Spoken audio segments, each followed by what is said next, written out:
kabar hari ini? Saya harap semuanya dalam keadaan sehat dan berbahagia ya.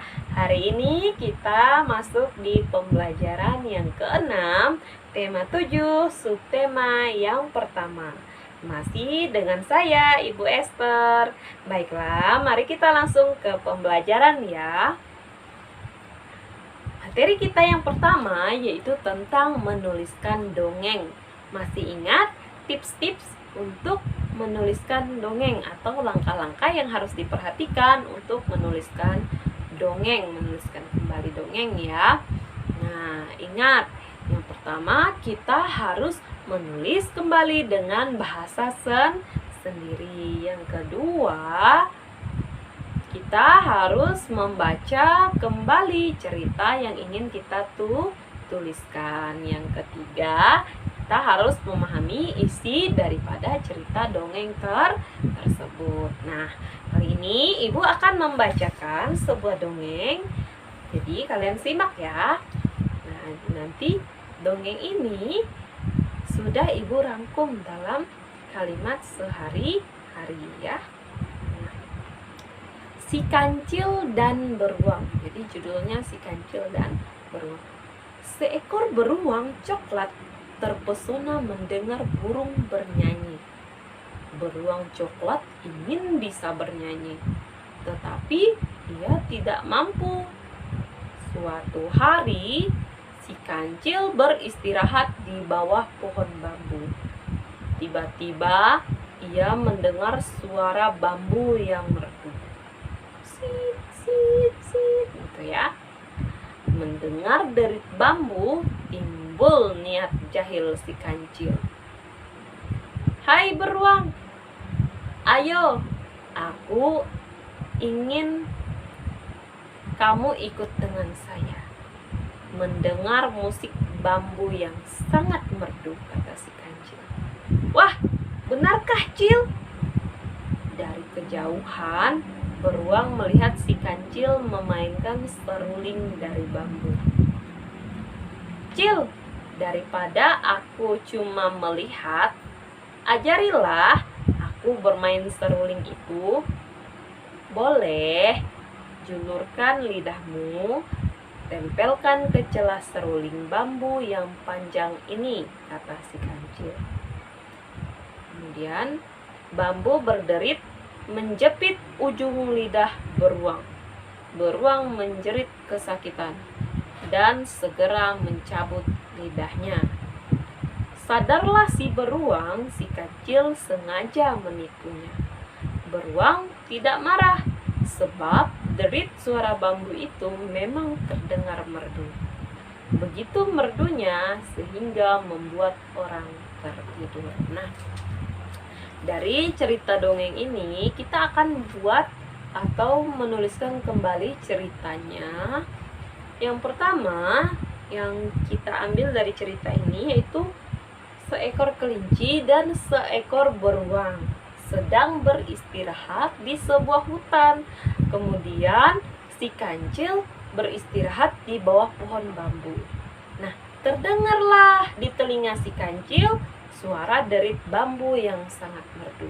Kemudian timbul niat jahat si Kancil, niat jahil si Kancil kepada si beruang.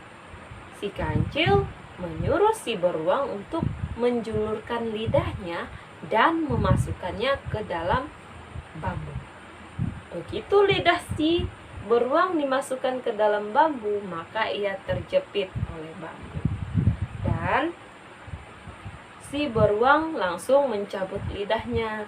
Nah, si beruang tidak marah karena memang suara derit bambu itu sangat merdu dan membuat orang mudah tertidur. Nah, seperti itu ya ceritanya. Ubah dalam bentuk kalimat yang mudah dipahami ya. Jadi ingat, kalau mau menuliskan kembali sebuah dongeng ada tahap-tahap yang harus kita perhatikan. Nah, selanjutnya materi kita yaitu tentang pecahan. Ingat materi tentang pecahan? Ya, pecahan adalah bagian dari seluruhnya. Nah, saat ini kita akan belajar menyajikan pecahan sederhana.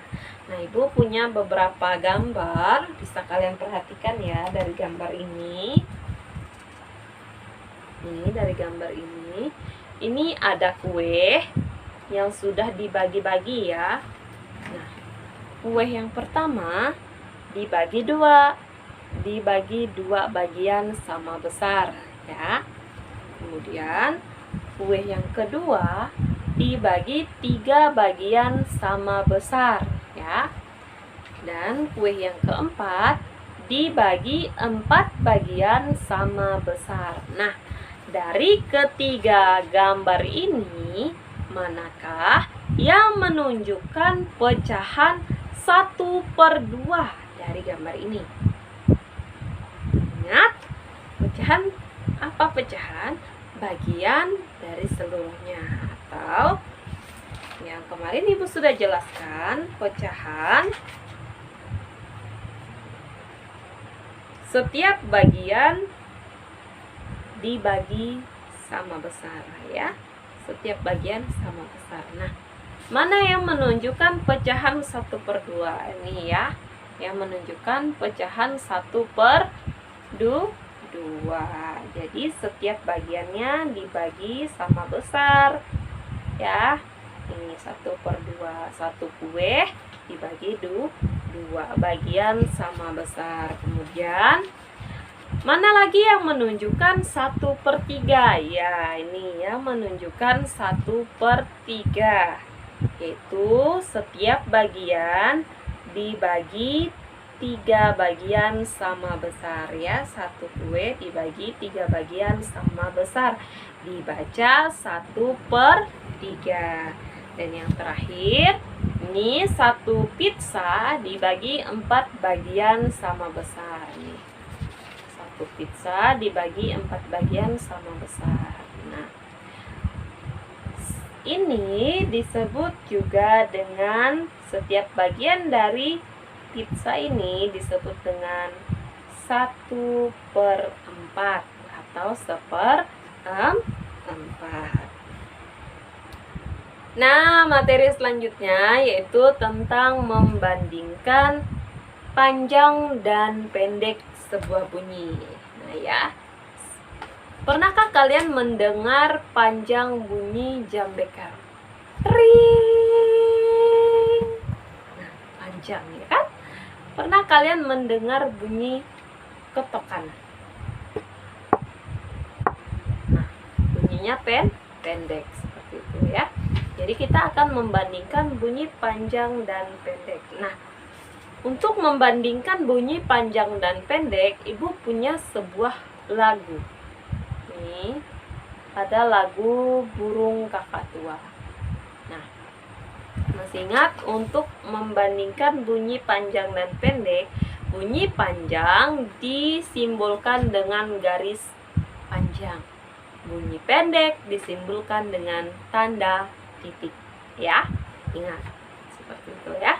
Nah, ini ada lagu Burung Kakak Tua hinggap di jendela, nenek sudah tua, giginya tinggal 2.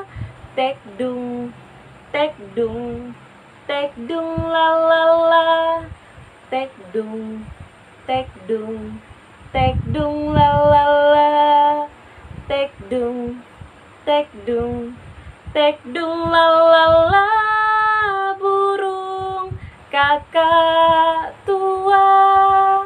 Nah, itu ada nada-nada yang dinyanyikan atau bunyi yang dinyanyikan dengan panjang dan bunyi yang dinyanyikan dengan pendek ya.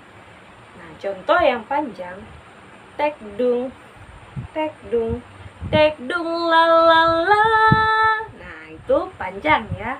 Burung kakak tua. Nah, itu dinyanyikan pendek seperti itu ya.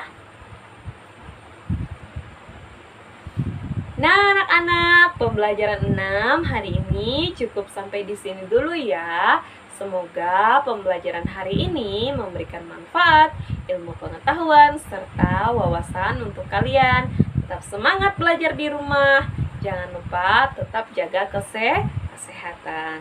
Dan sampai bertemu lagi di pembelajaran selanjutnya. Terima kasih.